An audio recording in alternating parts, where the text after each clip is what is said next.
But we do know that Native people, especially the native Massachusetts, Nipmuc, and Wampanoag people, were living in this area for at least that long. And especially here in what became Auburndale, the Charles River is so close, and there was plentiful fish and waterfowl and things like that that utilized the river that Native people could also utilize to sustain themselves and their community as well.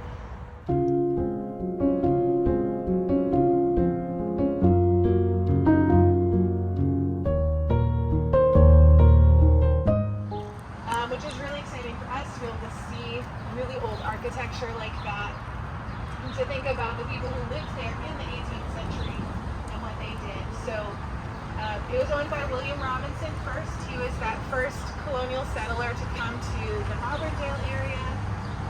In the 1760s, the Whittemore family purchased it, and they opened it. I'm going to call it a folk story because we have no evidence for it, but one of the history books about Newton claims that this house and the tavern was a place where people would come during the American Revolution and exchange information. Spies would swap information with each other here at the tavern. But to me, that seems like one of those stories that like anyone could claim, like George Washington stayed here, or he walked through this house one time. So we have no evidence of that, but it is a nice story, and I wanted to share it with you. So the Whittemores operated it as a tavern, but then they sold the land to John Pigeon. And then the Pigeons owned this property until 1843, after which the Bournes purchased it. So actually a street down from us is Bourne Street. And so the Bournes lived in this house.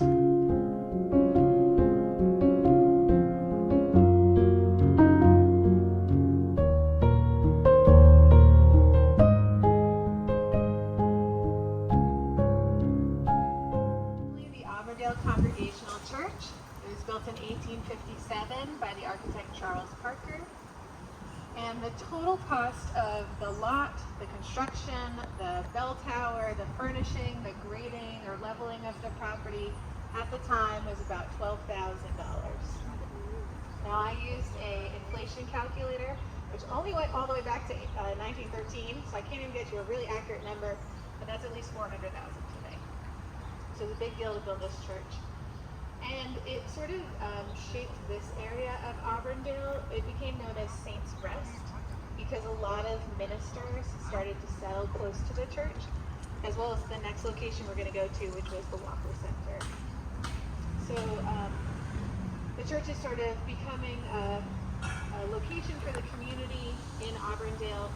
And in fact, LaSalle Female Seminary, when it was established, we're also going to LaSalle today. Their first school commencement was held here in 1857. And so it's part of the religious community, the school community, and others. Interestingly, the steeple blew over in 1862, and the bell fell through the roof of the church. But they were able to reconstruct the steeple. No one was harmed. So the church building is original to 1857, but the steeple itself is, 10 years after that. And then in the 1980s, the church merged with the local Methodist Church, which is how it is the United Parish of Auburndale today. And like I mentioned, this was called Saints Rest for a time in the 19th century because at one point around that time, 47 ministers lived in the area. So clearly there's this religious community growing here, which is going to be furthered by the Walker Center, which we're going to go talk about next.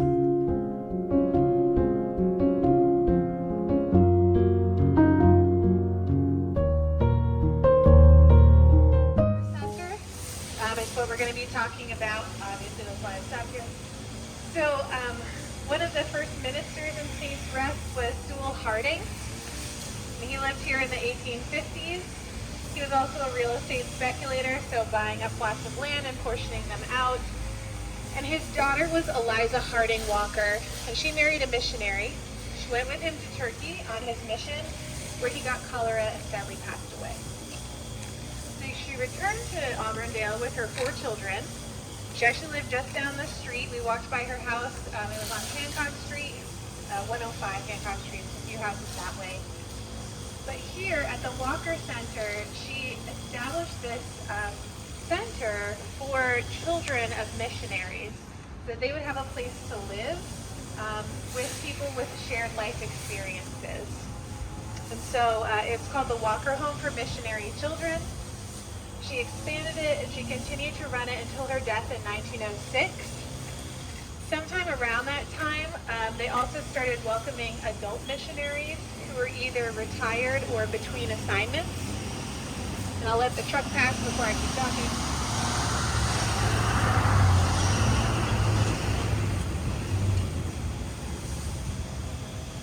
So because of these two things, there's children of missionaries who have presumably gone around the world with their parents, as well as these adult missionaries who were retired or between assignments who have also gained all these interesting world experiences.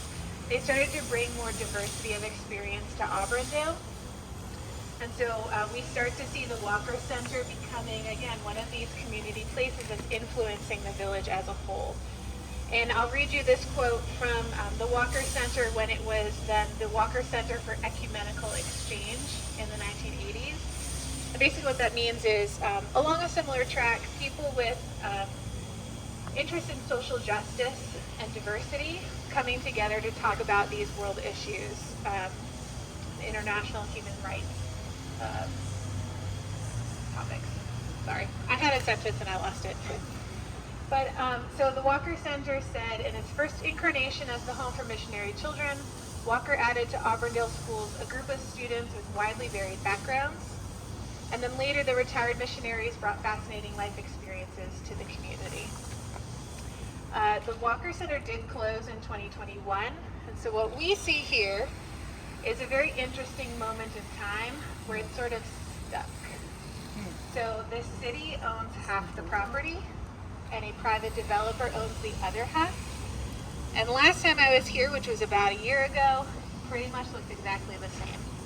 And so I'm not sure if anyone has more information about where the status is of this building now, but it's been very interesting to see that something is going to happen, but we don't know what.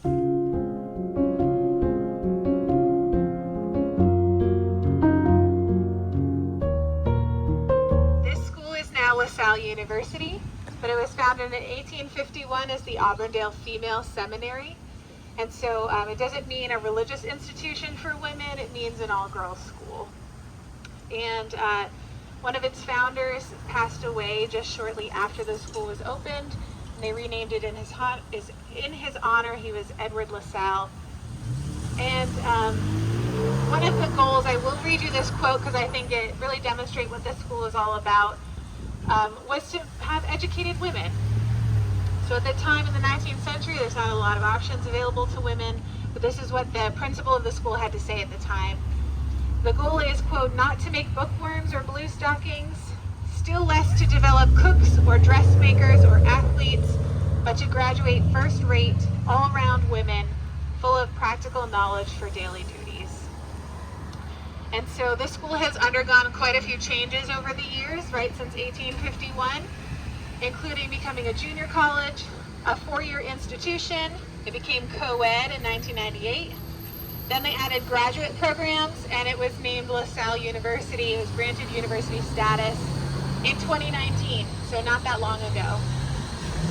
And I will also mention LaSalle Village is a really cool retirement community. Just part of the campus at the end of, or towards the end of the street this way, where basically folks that live at LaSalle Village have educational components to their life there. And so I've been lucky to visit and lecture there, but taking classes and doing. This has always been the commercial area of Auburndale since the 1860s. And I mentioned there was a train station here in Auburndale. The railroad is really what helped the village grow. So the train station was originally where the library is. And that was in that was in the 1830s. It was the first train station in Auburndale. In 1881, they moved the train station. And it was designed by architect H.H. Richardson. Ellen knows what I'm talking about. We just did a tour about that on Sunday. That was torn down with the construction of the pike, but you can still see some Richardson stations, Newton Center, as well as you are on the train headed towards Riverside. If you look at the Woodland Golf Course really quick, you can see one of the old stations there as well. So in the 19th century, the end of the 19th century, this block was built.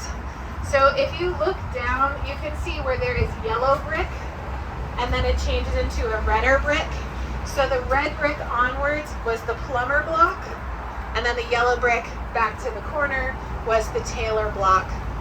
There were a variety of businesses there over the last century or so. And there's still obviously businesses here today, because this is still really the commercial area of Auburndale, especially if we were to go one street in. You get like the Star Market complex, there's a Starbucks and a Dunkin' and things like that. But in the 19th century, we can put ourselves back in time and imagine people attending religious services, sending their kids to school. Oh, I have a great picture of the Taylor block, that's right. So there were improvement societies and women's clubs and other organizations where people would gather and start to build this sense of community. And Auburndale has changed in some ways, but as we saw, there's still a lot that was there way back 100, 150 years ago. So if you would like to explore more parts of Auburndale that we did not get to see today, I would suggest Wares Cove is a great little park to visit, Norumbega Park, the Woodland Golf Club. Even if you go out to Woodland Station or Riverside Station, you can see how the area has been changing over time. But